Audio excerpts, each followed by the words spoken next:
Assalamualaikum warahmatullahi wabarakatuh. Kisah malaikat Jibril dan Mikail menangis ketika iblis dilaknat Allah Subhanahu wa taala.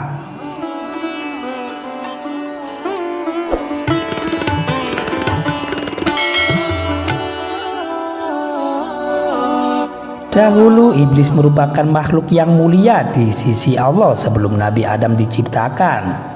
Iblis bahkan salah satu makhluk yang paling dihormati oleh malaikat. Bersama malaikat, iblis pernah menyembah Allah Subhanahu wa taala.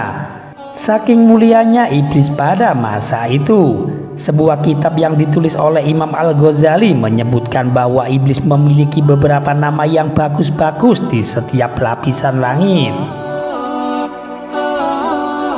Iblis disebut Al-Abid atau ahli ibadah pada langit yang pertama. Lalu langit yang kedua disebut Az-Zahid. Kemudian langit ketiga namanya adalah Al-Arif. Pada langit keempat nama iblis adalah Al-Wali. Di langit kelima namanya disebut At-Taqi. Sedangkan di langit keenam namanya disebut Al-Kazin. Dan terakhir di langit ketujuh namanya adalah Azazil. Sementara di dalam Lauh Mahfud atau Lauhul Mahfud namanya ialah iblis. Iblis dulunya adalah ahli ibadah yang tidak pernah membangkang dan mengeluh terhadap perintah-perintah dari Allah Subhanahu wa taala. Ia pernah bersujud kepada Allah selama 1000 tahun lamanya dan ia sangat giat dalam beribadah. Ia bahkan pernah menjadi Sayyidul Malaikat atau penghulu atau pemimpin malaikat dan Qazizul Jannah atau bendara surga.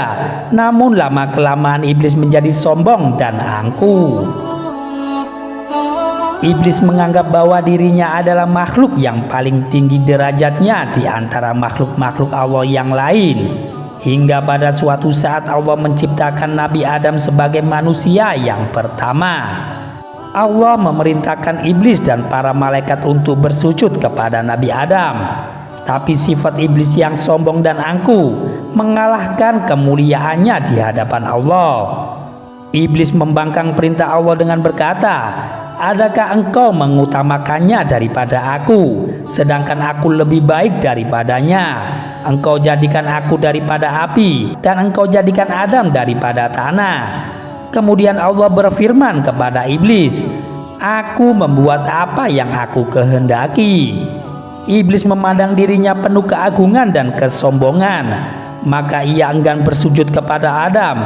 Dia tetap berdiri hingga malaikat selesai bersujud. Ketika para malaikat mengangkat kepala selesai sujud, mereka mendapati iblis tidak melakukannya. Maka para malaikat bersujud kembali untuk kali kedua. Tetapi iblis tetap dirasuki oleh sifat angkuh dan sombongnya. Dia enggan bersujud dan tetap berdiri tegak. Iblis bahkan berpaling daripada malaikat yang sedang bersujud. Dia tidak ingin mengikuti mereka dan tidak merasa menyesal atas pembangkangannya terhadap Allah Subhanahu wa taala. Meski iblis pada awalnya sangat indah rupanya, mempunyai sayap 4, mempunyai banyak ilmu, banyak beribadah serta menjadi pemimpin para malaikat karubiyin, tetapi semua itu tidak menjadi jaminan sama sekali baginya.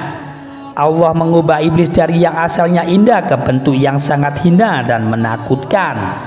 Allah membentuk kepalanya seperti kepala unta, dadanya seperti daging yang menonjol di atas punggung, wajah yang ada di antara dada dan kepala itu seperti wajah kera. Kedua matanya terbelah pada sepanjang permukaan wajahnya.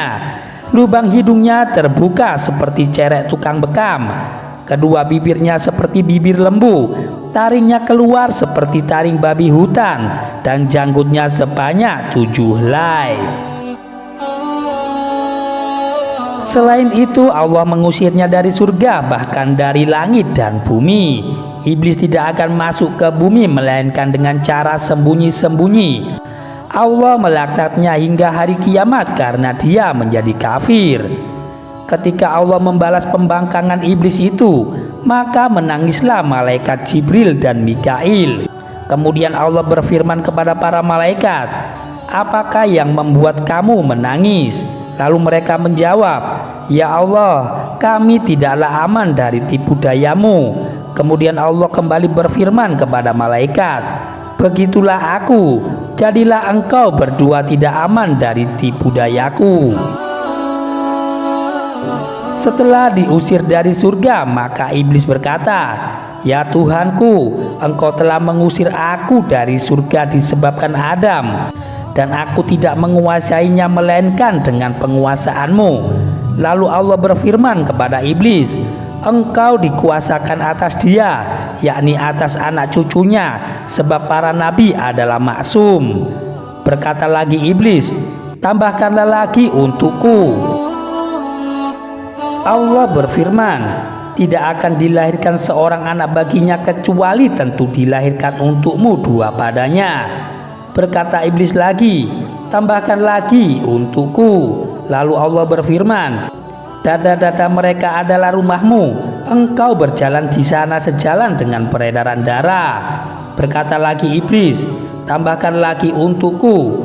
Maka Allah berfirman lagi yang artinya, "Dan kerahkanlah terhadap mereka pasukan berkuda dan pasukan yang berjalan kaki."